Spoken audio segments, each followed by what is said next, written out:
আসসালামু আলাইকুম ভিউয়ার্স, কেমন আছেন সবাই? আশা করি ভালো। আমি নাজমা আছি আপনাদের সাথে।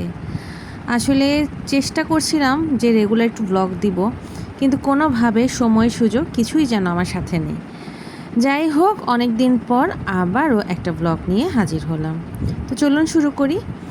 আমার টুনটুনি বুড়ি মানে উমাইজা বুড়িকে দেখছেন, আমার ভাইয়ের বউয়ের সাথে সে দুষ্টুমি করছে, একদম চুপি চুপি করে কথা বলছে। তো বাচ্চাদের এই এইজটা আসলে অসাধারণ। তারা কত কৌতূহলী থাকে কত কিছু নিয়ে, এবং সব কিছু নিয়ে তাদের জিজ্ঞাসা এবং কত কত কনস্পিরেসি। তো চার ভাই বোন একসাথে হলে কি অবস্থা হয় তার একটা নমুনা আপনারা দেখেন। ওরা এখন হচ্ছে এটা প্রায় তখন রাতের 2টার পর হবে, তখনও তাদের চোখে ঘুম নেই। তো এবার যেটা হয়েছে, প্রচণ্ড গরম ছিল, আমরা সবাই এক রুমে জাস্ট উপর নিচে করে কোনোভাবে রাত কাটিয়েছি, এরকম অবস্থা। এটা হলো পরদিন আমি আর আপনাদের ভাইয়া চলে গেছি একটু শপিং করতে আড়ংয়ে। মূলত আমার কাজিনের মেয়ের আকিকা ছিল, যেটা আমি জানতাম না, না জেনে আমি খেয়ে দিয়ে চলে এসেছি। তো ভাবলাম এখন যেহেতু ইমুরা এসছে তাদেরকে দিয়ে একটু পাঠিয়ে দেই গিফট। তো যেই ভাবা সেই কাজ, ওদের 3 বাবুর জন্য 3টা জামা কিনে পাঠিয়ে দিলাম। ওখান থেকে চলে এসে আমি চলে গেলাম আমার শনির আকড়ার চেম্বারে। আলহামদুলিল্লাহ চেম্বার শুরু হয়েছে। এরপর সেখান থেকে এসে আমি এখন উমাইকে রেডি করে, উমাইজাকে রেডি করে চলে যাব আমার ফেভারিট রেস্তোরাঁয়। রেস্টুরেন্টটা আমার খুবই পছন্দ। শনির আকড়ায় যদি আমাকে একটা রেস্টুরেন্ট চুজ করতে দেওয়া হয়, আমি এই রেস্টুরেন্টটাকেই চুজ করব। তো নিশ্চয়ই ভাবছেন কোন সে রেস্তোরাঁ। এটা হচ্ছে সোয়াসদি রেস্টুরেন্ট। এটাতে শুরুতে আমার অ্যাকচুয়ালি এটা আমি জানতাম না এটার খাবারের কোয়ালিটি সম্পর্কে। তো একদিন পপি আপুর সাথে খাবার দাবারের পরে, পপি আপুর ট্রিটের পরে আমি বুঝতে পারি যে এদের খাবার আসলেই ভালো। এরপর থেকে এটাই আমার এই এলাকার সবচেয়ে পছন্দের রেস্টুরেন্ট।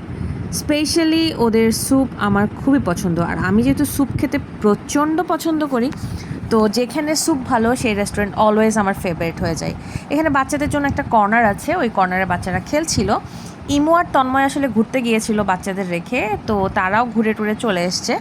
তো এখন হলো বাচ্চারা খেলাধুলা শেষ করে আমরা খাবার দাবারের পালা। মূলত ইমুকে খাওয়ানোর উদ্দেশ্যেই আজকে আবার রেস্টুরেন্টে আসা, কারণ কখন আবার সে ঢাকায় আসবে সেটা তো আর বলতে পারছি না, এবং আদৌ আমি থাকাকালীন আর সে আসবে কি না। কারণ আমি ধারণা করছি বা আশা করছি উইদিন শর্ট টাইম, হয়তো 1 থেকে 2 মাসের মধ্যে আমার পোস্টিংটা হয়ে যাবে ইনশাল্লাহ। তো পোস্টিং হয়ে গেলে ঢাকা ছাড়তে হবে। এটা একদিক থেকে কষ্টের, একদিক থেকে নতুন শুরু বলতে পারেন। তো আচ্ছা, এখন আর কষ্টের কথা না বলি, আমরা হচ্ছে এখন খাবার দাবারের জন্য রেডি হয়ে গেছি। আমরা মূলত একটা প্লেটার অর্ডার করেছি, যে প্লেটারটাতে একসাথে সব কিছুর একটা কম্বো ছিল, যেখানে soup, wonton, fried rice, chicken fry, আর সাথে হচ্ছে সালাদ ছিল না, সেটার সাথে ছিল হচ্ছে ভেজিটেবলস। তো এই পুরো প্লেটারটা আসলে একটা কি বলবো, আমার মতে সবচেয়ে ভালো প্লেটার। বাট এটা কতদিন পর্যন্ত ওদের এই অফারটা থাকবে আমি জানি না। তো ওদের স্যুপ চলে এসছে, ওদের স্যুপের কন্টেন্টটা আমি দেখিয়ে দিচ্ছি। দেখেন, কন্টেন্ট কিন্তু খুবই আর কি একদম ভরপুর কন্টেন্ট।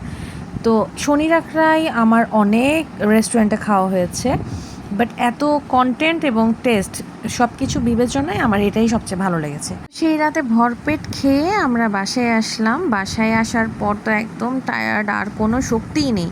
সারাদিন একদম মানে রাশের মধ্য দিয়ে চলে গেছে। আর পরদিনই আসলে আমার ভাইরা চলে যাচ্ছে, এবং ওয়াসনা ইফতার খুবই মন খারাপ। উমাইজা যেতেই চাইছে না। তো উমাইজা যেতে না চাইলেও তাকে জোর করে নিয়ে যাওয়া হচ্ছে, এবং সে যে কী পরিমাণ কান্না করেছে সেটা আসলে বলে বোঝানো যাবে না। সে পৌঁছে যখন ভিডিও কল দেওয়া হয়, এবং ভিডিও কলে সে জাস্ট ফুফিয়ে ফুফিয়ে কাঁদা যাকে বলে। বিদায় আসলেই অনেক কষ্টের। তো ভাইয়ের বউরা এবার প্রায় 1 সপ্তাহ ছিল। আমরা জম্পেশ করে মজা করেছি, আলহামদুলিল্লাহ আলহামদুলিল্লাহ আলহামদুলিল্লাহ। ওরা ওদের মতো বেশ ভালো টাইম কাটিয়েছে, আমরাও আমাদের মতো বাচ্চা কাচ্চা নিয়ে একদম ভরপুর সময় কাটিয়েছি। তো ওরা চলে যাওয়ার পরে আসলে বাসাটা একেবারেই ফাঁকা হয়ে যাবে, এটাই হচ্ছে সবচেয়ে খারাপ লাগার বিষয়। তো উমাইজাকে যে বললাম যেতেই চাইছে না, আর বুড়া মিয়া কিন্তু আগে আগে দৌড়ে দৌড়ে চলে যাচ্ছে। আচ্ছা, যাই হোক, এই তো ছিল ভাইয়ের বউকে সাথে নিয়ে আমাদের একটুখানি ঘোরাঘুরির অল্প একটু ভিডিও আপনাদের সাথে শেয়ার করলাম। কেমন লাগলো জানাতে ভুলবেন না। সবাইকে আল্লাহ হাফেজ, আসসালাম।